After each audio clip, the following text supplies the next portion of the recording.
If you stumbled on today's video, it's because you've recently been told by an electrician or solar fitter that you can't have a bigger inverter than 3.68 kilowatts, or you can't have more than 4 kilowatts worth of solar on your roof. And if you're looking at your roof thinking, well, I can fit more than that, I can see it, and you want to know why they won't fit it, well, today's video we're going to be telling you the real reasons why electricians won't fit you a bigger array. Now, before we get into the main reason why most installers are giving you smaller arrays, there is some genuine reasons why you might not be able to have a bigger array than what you actually want. And the big reason might be you just don't have a big enough roof. You might have a small roof. You might live in a small house that can only have a small array based on the roof size that you actually have.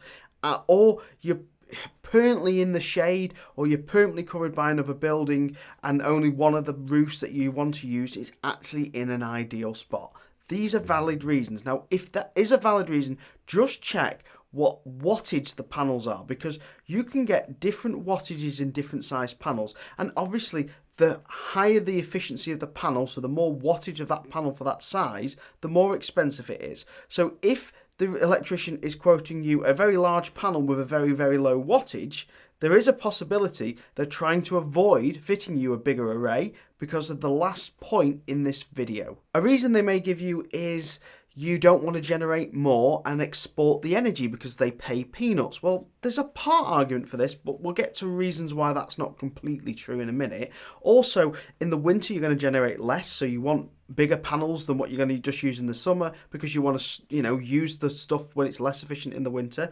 You could also store it in battery storage at home for uses at night when, it's not sunny. So there's plenty of reasons why you want to over-generate solar. There is also some reasons why you might want to export some to the grid, and we'll get to why it really doesn't matter if you export extra, because you might be using more energy in the future. You might have 0 electric cars now. You might be getting 2 electric cars, 3 electric cars. You want to be able to fit as much solar as you can because the price of the panels and the price of the inverter are relatively cheap. It's that initial call out for the engineer, the electrician to come and fit it, and that initial cost of the scaffolding that bring up the cost of electric. So why are they avoiding fitting extra panels? So if they told you shouldn't have more because you shouldn't have any panels on your east or west array, well, I'll explain this in a minute. Now, I'm sure I'm not teaching anyone any science here, but the sun rises in the east and sets in the west.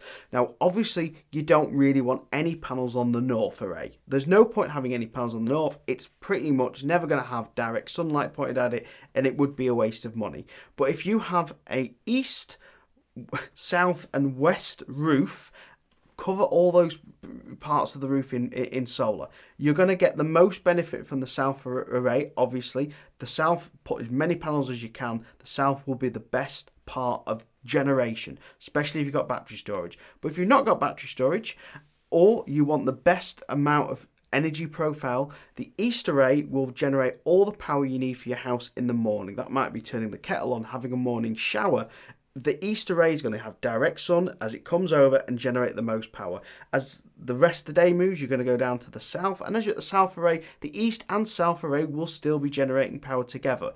And as the sun goes to set in the west, you might be coming home from work, plugging the car, turning on the oven, having a shower, depending on what you do, where your life works. So that west and south array will generate that power at the best times for you when you're working, and you get that balanced profile. So why on earth are they telling you can't have more solar? Admin is the answer. It's literally just admin. Now, let me quickly explain. If you have a 4 kilowatt solar array, you will not generate 4 kilowatts of solar. Apart from some Goldilocks days, you will be generating less. So what tends to happen is they fit a 4 kilowatt array and a 3.68 kilowatt inverter. And the 3.68 we'll get back to in a minute, because this is the important part about the admin.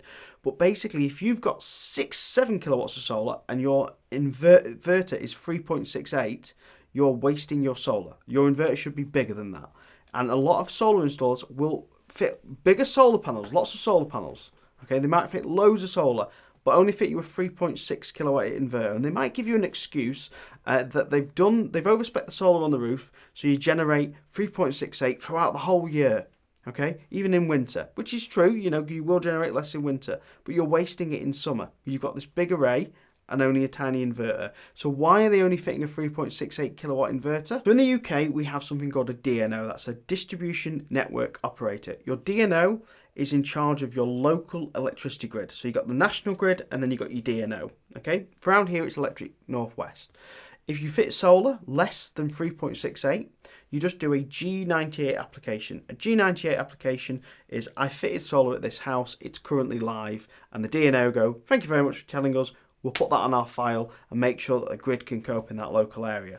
If you're doing bigger than 3.68, you are now doing the same form that a solar farm has to do. That's a big form. It's a big complicated form because it's meant for really big arrays. And if you're only fitting 5-6 kilowatts, it might seem a bit of an over-egged form, especially for a small electrician or a small solar company to fill in one of these big, really complicated forms. It also has a few problems. It has added costs, which we'll get to in a minute. And it has a 12-week timeline, which a lot of engineers can be put off by. And they may need a deposit off you up front before submitting a G99 because there's a lot of admin, a lot of work for them to fill that form in. And they may feel a little bit scared asking you for that money up front or saying to you, we need to do a G99 application. You're going to have to pay me to fill the form in an admin. And by the way, they may say no, which means you would have paid the engineer for a G99 application and they might say no. But they should give you, the customer, the option, in my opinion. And I would love to know what you think in the comments. Should they give you the option of doing a G99 or should they just submit a G98, fit you a small array and not ever give you the option for larger solar? Let me know in the comments what you think. What would be the best preferable option for you? Moving back on to additional costs. Additional costs, how does it work? You do all your neighbours have got solar. So let's say you're in a street of 10 and you are the 10th house and all 9 of your neighbours have got solar. You could do a G99 application for 4.5 kilowatts of inverter, a 5-6 kilowatt array. And the DNO could say, well, we're oversubscribed in your area because everyone's got solar, so we need to upgrade the street. And you go, oh, great, we're going to upgrade the street. The problem is, because you did the G98, they think that you want the solar, so therefore they give you the bill for upgrading your entire street for all your neighbours. And that's just wrong. It's just wrong. The whole thing's wrong. So I think 2 things should happen. First of all, the DNOs should now start looking that everyone wants solar and upgrading the whole street and maybe making a new form for solar that goes up to 5-6 kilowatts and says there's an application fee of, I don't know, £1,000 per application, which is added onto the price of everyone. And that would upgrade the street, means everyone can have a bigger array, and it would mean that the cost is divided fairly for everybody, rather than it just being the last person that put the larger application in. Because what could happen is you could do a G99, you get accepted, and then your neighbour asks for a G99, and they could get refused and land with the bill. And this isn't fair, because everybody's now going to be getting solar for 2 reasons. The price of electricity is through the roof, and if you have an electric car, which a lot of people on my channel do, they're going to want to install solar because the price of charging at home and on the street public charging is higher than ever. And that's why I think you should watch this video.